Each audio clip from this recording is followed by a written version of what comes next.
مجھے کامران خان صاحب نے پروگرام میں بلایا, ہارون رشید صاحب نے, یہ بڑے سینئر صحافی ہیں ملک کے, ان کو معلوم نہیں تھا کہ جنگلی زیتون کہتے کس کو ہیں. پھر پاکستان میں ایک مت عجیب و غریب تھی کہ جی بڑے بڑے اچھے لوگ کہ اب آلو آئل میں کھانا نہیں پکا سکتے. بھئی کیوں نہیں پکا سکتے؟ امریکہ میں, انگلینڈ میں, جہاں ہم جاتے ہیں ہر جگہ کھانا پکتا ہے. تو یہ ڈاکٹر طارق سب لوگ گواہ ہیں.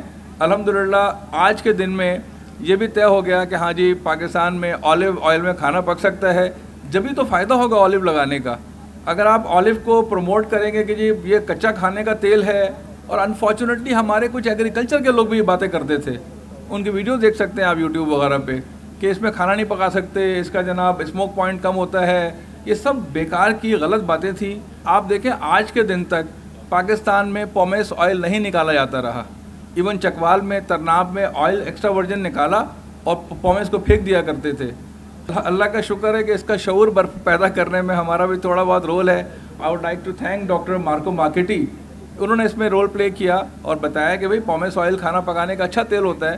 تو انشاءاللہ جتنی اویئرنیس اب پھیل گئی ہے, اور جس طریقے سے یہ پروجیکٹ چل رہا ہے PHDP کا, اور پروونسز بھی انٹرسٹ لے رہے ہیں, اور یہ کتاب جو ہے وہ میں نے تو یہ صرف اس لیے, ہم نے اور شبیر سمرو صاحب میرے دوست ہیں, ہم نے مل کر پورے پاکستان میں وزٹس کیے ہیں, 15-20 ایگریکلچر کے ماہرین سے, کسانوں سے ملاقاتیں کی ہیں, پرانے 60s کے 50s کے جو ریسرچ آرٹیکلز تھے جو انٹرنیٹ پہ اویلیبل نہیں تھے, فارسٹ انسٹیٹیوٹ سے منگوائے الحمدللہ, اور ان کو شامل کیا ہے تاکہ پاکستان کی نئی نسل یہ جان سکے, اون کر سکے کہ آلیو اٹلی کا, اسپین کا, ترکی کی چیز نہیں ہے, یہ ہماری اپنی پروڈکٹ ہے, اور یہ ہزاروں سال سے ان علاقوں میں ہو رہے ہے. اور قرآن نے بھی کہا ہے کہ آلیو نہ مشرق کا ہے نہ مغرب کا, آپ سب جانتے ہیں. تو میری بس گزارش یہ ہے کہ دیکھیے آلیو کے اوپر, آلیو کی کلٹیویشن کے اوپر, آلیو کی آگہی کے لیے ہماری جو نصابی کتابیں ہیں, بچوں کو میٹرک لیول پر, انٹر لیول پہ نا نصاب میں شامل ہونا چاہیے. اب سندھ کو بھی الحمدللہ ڈاکٹر عظمت اوان صاحب, ڈاکٹر طارق صاحب جو ہے, ان کو میں نے ریکویسٹ کی تھی کہ سندھ کو بھی آپ وہ کریں, آلیو پروگرام میں شامل کریں. تو الحمدللہ وہ بھی اس لیے کہ وہاں گورکھ ہل جو ہے اس میں وائلڈ آلیو کے پلانٹس تھے, وہ ہم نے ہی جا کے بتائے لوگوں کو کہ بھائی وائلڈ آلیو کے پلانٹ ہے, ویڈیو بنائی اس کی, تو گورنمنٹ کو پتہ چل گیا کہ ہاں بھائی وائلڈ آلیو کے پلانٹس گورکھ ہل پہ بھی ہیں. میں نے ابھی تھرپارکر میں, کیونکہ سر ہمارے یہاں جو پڑوس میں راجستھان ہے, وہاں آلیو پاکستان سے 4 گنا زیادہ ہو رہا ہے. ایک ڈیزرٹ ایریا ہے یہ تھرپارکر جو ہے راجستھان, ان کے PM لے کر آئے تھے اسرائیل سے پلانٹس 2008 میں, اور اس وقت وہاں بڑی بڑی ملیں لگی ہوئی ہیں آلیو کی. تو ہم نے ایکسپیریمنٹ کیا ہے, اور ہمارے ساتھ عظیم طارق صاحب ہیں, عظمت اوان صاحب, ان سب لوگوں کا بڑا کنٹریبیوشن ہے الحمدللہ. تو مجھے امید یہ ہے کہ اگلے 10 سال میں انشاءاللہ نہ صرف یہ ہے کہ آلیو کی پلانٹیشن بہت بڑے پیمانے پہ شروع ہو جائے گی. دوسرا یہ کہ وائلڈ آلیو کا آئل اس دفعہ 250 لیٹر آئل نکلا ہے, اور وہ آئل کی ٹیسٹنگ بھی ہوئی ہے, اور الحمدللہ وہ آئل جو ہے وہ بہترین آئل ہے, اس میں کوئی خاص فرق نہیں ہے دوسرے آئل سے. تو وائلڈ آلیو کے جو 8 کروڑ درخت ہیں, اگر ہر سال ان درختوں سے بھی ہم آئل نکالنا شروع کر دیں, تو پاکستان میں جو ایڈیبل آئل کی امپورٹ کا بل ہے یہ کئی کروڑ ڈالر کم ہو سکتا ہے, جو پاکستان کا اکانومی کا بڑا ایشو ہے کہ آپ امپورٹ زیادہ کرتے ہیں, ایکسپورٹ کم ہے آپ کی. تو آپ لوکل پیداوار کریں. یہ جو جنگلی زیتون ہے وائلڈ آلیو, یہ آرگینک آئل ہے, نہ اس کو آپ کھاد دیتے ہیں نہ پانی دیتے ہیں, قدرتی ہے نا سارا یہ.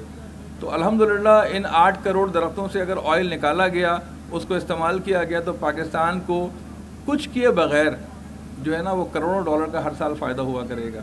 تو میں امید کرتا ہوں یہ کتاب جو ہے ہماری, یہ IPS پریس ہے, یہ نوفل صاحب بیٹھے ہوئے ہیں یہاں پر اس میں اویلیبل ہے کتاب یہ. اور ہم کوشش کریں گے کہ جتنے بھی کنسرن لوگ ہیں, ریسرچرز ہیں اور ایگریکلچر یونیورسٹیز ہیں, ان کو ہم یہ کتاب گفٹ کریں تاکہ لوگ اس کو پڑھیں اور اپنی تاریخ سے واقف ہو سکیں.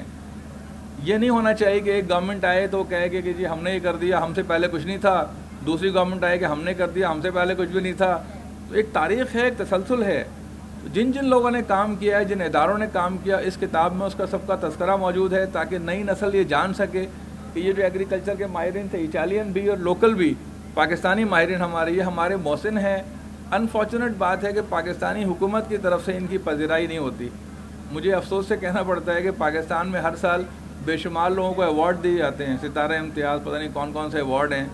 آلیو میں پہلی مرتبہ عابد محمود صاحب کا نام اناؤنس کیا گیا ہے. تو ہم جو ہے نا اپنے ماہرین کی قدر کرنا سیکھیں. ہم اداکاروں کی, گلوکاروں کی, کھلاڑیوں کی, کرکٹر کی, سب کی قدر کرتے ہیں, سب کو ایوارڈ دیتے ہیں. نہیں اگر قدر کرتے تو ایگریکلچر کے, تو میں سمجھتا ہوں کہ آلیو کے پاکستانی ماہرین جو ہیں یہ بڑے قابل قدر لوگ ہیں اور ہمیں ان کا جو ہے نا بہت احسان ماننا چاہیے کہ یہ پاکستان کی معیشت کو ٹھیک کرنے کے لیے کام کر رہے ہیں. بہت شکریہ آپ لوگوں کا.